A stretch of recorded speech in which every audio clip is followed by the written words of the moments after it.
Cosa cambia per i bar, le pasticcerie da zona rossa a zona arancione?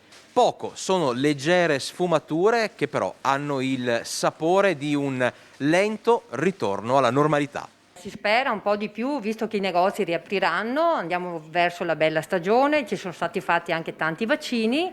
Cambia solo che per il momento la gente non può consumare all'interno, si lavora molto di più in zona gialla e si spera anche di tornare prestissimo in zona bianca. Ad oggi è come la settimana scorsa.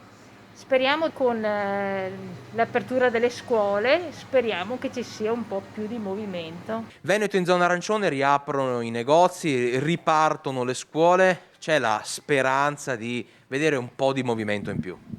La speranza sì c'è, speriamo proprio, perché ne abbiamo tanto bisogno. Però per il momento non è che abbiamo visto sta gran differenza. I clienti, per dirle stamattina, sono entrati, qualcuno è entrato, ma perché non possiamo sederci, perché non possiamo fare?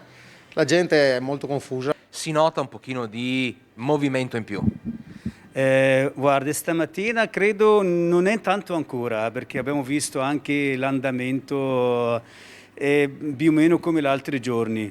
Si è riuscito a lavorare anche solo con l'asporto. Quest'anno, credo, la gente che tutti hanno mangiato a casa, in seguenza diciamo è stato abbastanza bel momenti del sport da noi.